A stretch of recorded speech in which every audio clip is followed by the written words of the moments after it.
محترم و مکرم سامعین کرام، السلام علیکم ورحمۃ اللہ وبرکاتہ۔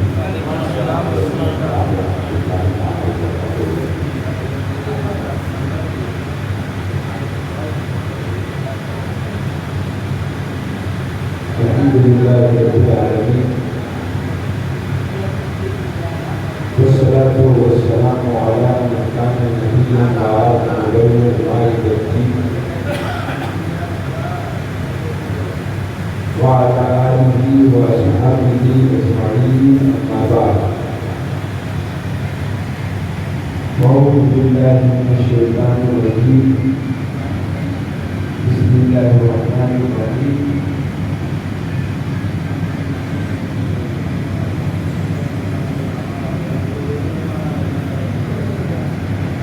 تلك الرسل فضلنا بعضهم على بعض، منهم من كلم الله ورفع بعضهم درجات، صدق الله مولانا العظيم وبلغنا رسوله النبي الأمين المكين المبين الكريم، ونحن على ذلك من الشاهدين والشاكرين، والحمد لله رب العالمين۔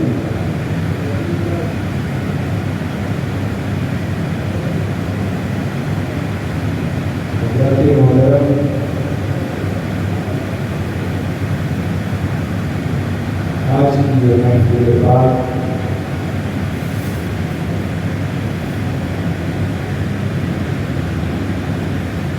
سرکار دو عالم صلی اللہ تعالی علیہ وآلہ وسلم کی ولادت و سعادت کے موقع پہ آپ تمام حضرات کی طرف سے منعقد کی گئی ہے۔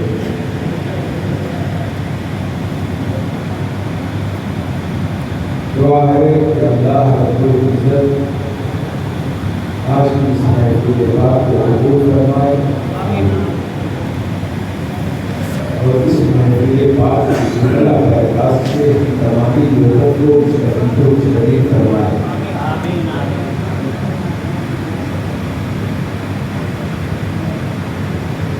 میرے عزیز دوستو،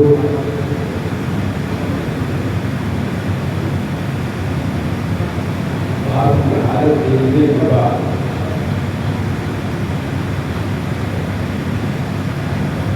ایسا لگ رہا ہے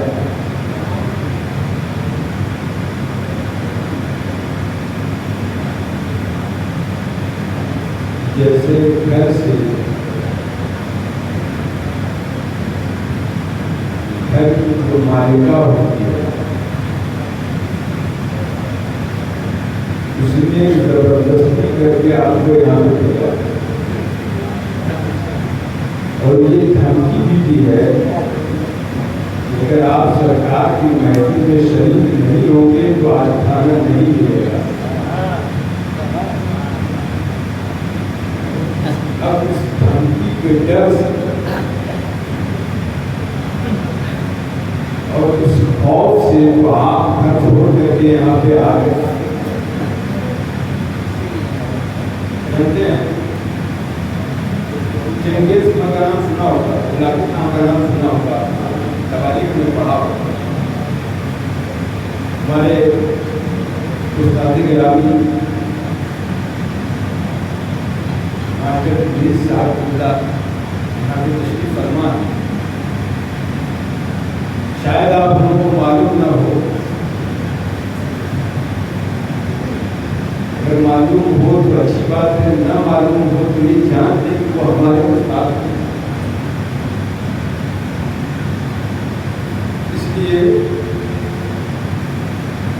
ایک ہوتا ہے آدمی کسی اسکول میں پڑھتا ہے، کسی ایک استاد سے پڑھتا ہے، دو استاد سے پڑھتا ہے، اس اسکول میں 10 استاد پڑھاتے ہیں۔ آدمی 10 کو اپنا استاد مانتا ہے، پڑھتا صرف 2 سے، لیکن کہتا ہے کہ یہ ہمارے استاد ہیں۔ ایک یہ ہوتا ہے، اور جس سے پڑھتا ہے ابتدائی تعلیم جب 6 کلاس میں نے ایڈمیشن لیا تھا تو تقریباً 2 یا 3 مہینے ماسٹر صاحب نے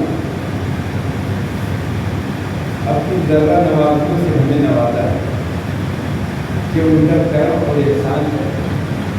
اس لیے استاد ہوتا ہے چاہے وہ ایک ہی چیز کا علم کیوں نہ رکھے. حضرت امام اعظم ابو حنیفہ رحمۃ اللہ علیہ جو ہمارے اور آپ کے امام پوری دنیا میں جن کے سب سے زیادہ مقلدین ہیں وہ ہے امام اعظم. اب جس کو نیند آ رہی ہے وہ اپنی نیند کو جو ہے طلاق دے دے. اب سنیں میں کچھ بتا رہا ہوں کچھ چیزیں اکثر نہیں سننے کو ملتی. امام اعظم ابو حنیفہ امام اعظم یعنی سب سے بڑے امام 4 امام کی تقریر پوری دنیا میں کی جاتی ہے. امام شافعی، امام مالک، امام حنبل، امام اعظم. سب سے بڑے امام امام اعظم ہیں جن کی ہم اور آپ تقریر کرتے ہیں. ایک مسئلہ ان کی بارگاہ میں پیش ہوا کہ حضور کب بالغ ہوتا ہے؟ یہ تو کسی کتاب میں لکھا نہیں ہے کہ کتا کب بالغ ہوتا ہے. نہ قرآن میں ملے گا نہ حدیث میں نہ سلف صالحین کی کسی کتابوں میں.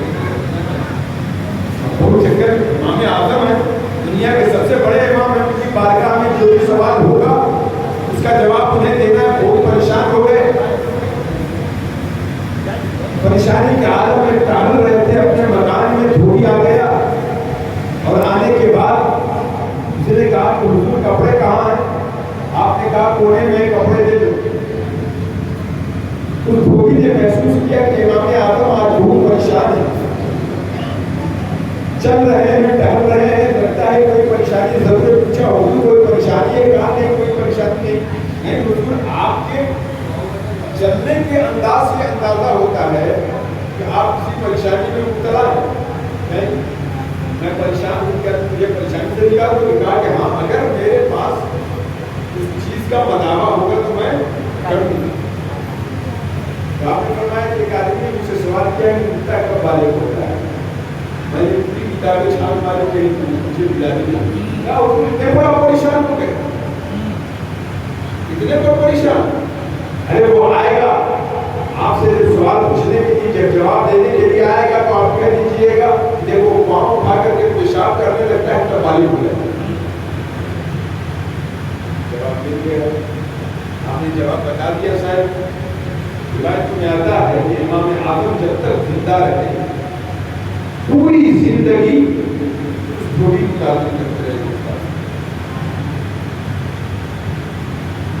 ایک بات آپ دھیان میں رکھیں، استاد ہوتا ہے.